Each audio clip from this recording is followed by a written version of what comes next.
In the previous semester, we already discussed about the animal physiology in detail, in which we studied about the renal physiology, the cardiovascular physiology, and physiology of digestion, homeostasis, temperature regulation, in it, each and everything in detail. So now we move towards the physiology of coordination and animal behavior. Physiology means normal functions within living creatures and their parts. In this physiology, we discuss about the mechanisms are also the parts of the living system or animals. They coordinate with each other to perform a specific function, because when they all coordinate with each other, they form a specific function, they are able to perform a specific function.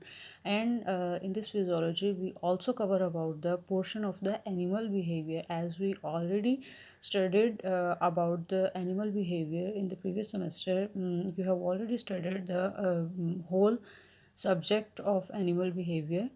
So, in this physiology of coordination animal behavior, we discuss about also the animal behavior, but very little portion of the animal behavior. Basic concept, basic function, basic things we have to learn about physiology of coordination. So we discuss. So we start physiology of coordination with the very first chapter, that is related to physiological basis of neuronal function. Physiological basis of neural function, like इसमें हम ये देखेंगे कि वो neuronal function, neuronal word that is related to our nervous system. जब हम nervous system की बात करते हैं तो नर्वस सिस्टम में हम ये देखेंगे कि हमारे पास ऐसी कौन सी नर्व्स हैं, ऐसे कौन से हमारे पास मैकेनिज़म्स हैं जो इन्वॉल्व हो रहे हैं और नर्वस सिस्टम को जो है वो कम्प्लीटली वर्कआउट करने में हेल्प आउट कर रहे हैं, और वो हमारी बॉडी में प्रॉपरली फंक्शन कर रहा है और उससे हमें हेल्प मिल रही है ज़्यादा से ज़्यादा चीज़ों को अंडरस्टैंड करने के लिए, मैसेज को एक जगह से दूसरी जगह कन्वे करने के लिए. That is related to basically neuronal function.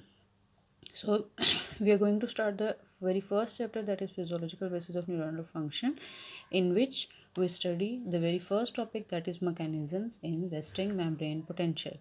Resting membrane potential, basically resting membrane potential जो है वो हमारे पास क्या है कि लाइक अगर हम देखें सिंपल, हमारे पास एक न्यूरॉन है लिविंग सेल्स का, उसको हम देखेंगे, उसको स्टडी करेंगे कि हमारे पास न्यूरॉन जो है लिविंग सेल का, उसका आउटर इन्वायरमेंट क्या है, लाइक एक्स्ट्रा सेलुलर इन्वायरमेंट क्या है, और इनर इन्वायरमेंट जो है इंटर सेलुलर इन्वायरमेंट क्या है, लाइक उसमें जो है वो हमारे पास किस तरह से चार्जेस जो है वो मूव कर रहे हैं और उसमें न्यूरॉन जो है प्रॉपरली किस तरह से फंक्शन कर रहा है. ठीक है, लाइक इसमें फर्स्ट स्टेप जो है वो हम डिस्कस करें, that is a neuron. Like all living cells are surrounded by plasma membrane that is impermeable to ions. Like neuron जो है, जितने भी लिविंग सेल्स हैं उनके जो न्यूरॉन्स हैं उनके गिर्द क्या होती है, एक प्लाज्मा मेम्ब्रेन की एक लेयर होती है. ठीक है, अब वो जो लेयर है हमारे पास वो क्या है, that is impermeable to ions. उसमें क्या है, कोई आइंस जो हैं वो पास आउट नहीं कर सकते. ठीक है, अब ये जो प्रॉपर्टी है, जो इम्परमिबिलिटी ऑफ आइंस हैं प्लाज्मा मेम्ब्रेन की, वो क्या करती है, वो अलाउ करती है ion maintenance of ion concentration between outside and inside of cell. Like intercellular extracellular environment में आइन कंसनट्रेशन को मेंटेन करने में हेल्प आउट करती है impermeability of the plasma membrane. Next, in a mammalian neuron there is a large difference between concentration of ion. Like अगर हम mammalian neuron की बात करें तो उसमें क्या है कि हमारे पास बहुत ज़्यादा डिफरेंस आ जाता है. लाइक आइंस की कंसनट्रेशन में बहुत ज़्यादा डिफरेंस आ जाता है. लाइक अगर हम देखें तो हमारे पास सोडियम और पोटेशियम आइन जो है इंटरसेलुलर एक्स्ट्रासेलुलर इन्वायरमेंट के दरमियान उन दोनों में क्या है कि वो डिफरेंस होगा. अगर एक्स्ट्रासेलुलर इन्वायरमेंट में सोडियम आइन ज़्यादा हैं तो इनर इंटरसेलुलर इन्वायरमेंट में क्या होगा कि पोटेशियम आइंस ज़्यादा होंगे. तो इसकी ये जो हमारे पास मूवमेंट है, फ्लिपिंग ऑफ द चार्जेस है टू आउटसाइड और इनसाइड, ये क्या करती है हमारे पास, ये इस चीज़ को एक्सप्लेन करती है कि हमारे पास क्या है कि either outside of the membrane is electropositive or inside is electropositive. So the basis of electropositivity and electronegativity, we have decided the either membrane is in rest condition or in action condition. Next we move interior of neuron highly concentrated with organic anions including proteins and nucleic acids. अगर हम neuron के inner side पे देखें तो हमारे पास क्या है कि ऑर्गेनिक अनाइंस जो हैं वो बहुत ज़्यादा अमाउंट में प्रेजेंट हैं और प्रोटीन्स और न्यूक्लिक एसिड जो हैं वो भी बहुत ज़्यादा अमाउंट में प्रेजेंट है। और प्लाज्मा मेम्ब्रेन जो है वो बनी होती है हमारे पास कंपोज्ड ऑफ लिपिड बायलेयर। अब वो जो उसकी कंपोजिशन है प्लाज्मा मेम्ब्रेन की, जो लिपिड बायलेयर है दैट इज़ बेसिकली वो क्या है हमारे पास हाइड्रोफोबिक इन नेचर है। अब वो जो हाइड्रोफोबिक है तो वो क्या करेगी, वो प्रिवेंट करेगी डिफ्यूजन ऑफ आइंस को across the membrane. Like ions जो हैं वो पास आउट नहीं हो सकें across the membrane. Only way ions pass और diffuse across the lipid bilayer is passing through specialised channel और ट्रांसमेम्ब्रेन प्रोटीन्स। अब इनके पास सिर्फ जो है वो एक ही वे बच जाता है जो हमारे पास क्या है कि वो आइंस जो हैं वो डिफ्यूज़ करें या क्रॉस करें लिपिड बाय लेयर के आउट। वो हमारे पास सिर्फ ये वे है कि वो आइंस जो हैं वो पास करें थ्रू स्पेशलाइज्ड चैनल्स और ट्रांसमेम्ब्रेन पोर्स के थ्रू। लाइक उसमें जो है हमारे पास प्लाज्मा मेम्ब्रेन है, उसके पास क्या होते हैं वो स्पेशलाइज्ड चैनल्स होते हैं, sodium potassium channels like this. Prevent the movement of particular ions while excluding others. Movement of ions जो हैं उनको प्रिवेंट करेगी। अगर सोडियम चैनल जो है वो क्लोज हो रहा है तो उसमें सोडियम आइंस क्या है वो पर्टिकुलर आइन हो गया, क्योंकि वो उसी की मूवमेंट को क्लोज कर रही है और बाकी जो है वो आइन मूव कर रहे हैं क्योंकि उनका चैनल चेंज है। Such channels can be in open and close state. अब ये जो चैनल्स हैं वो क्या होते हैं, वो दोनों कंडीशन में रह सकते हैं, ओपन भी हो सकते हैं क्लोज भी हो सकते हैं।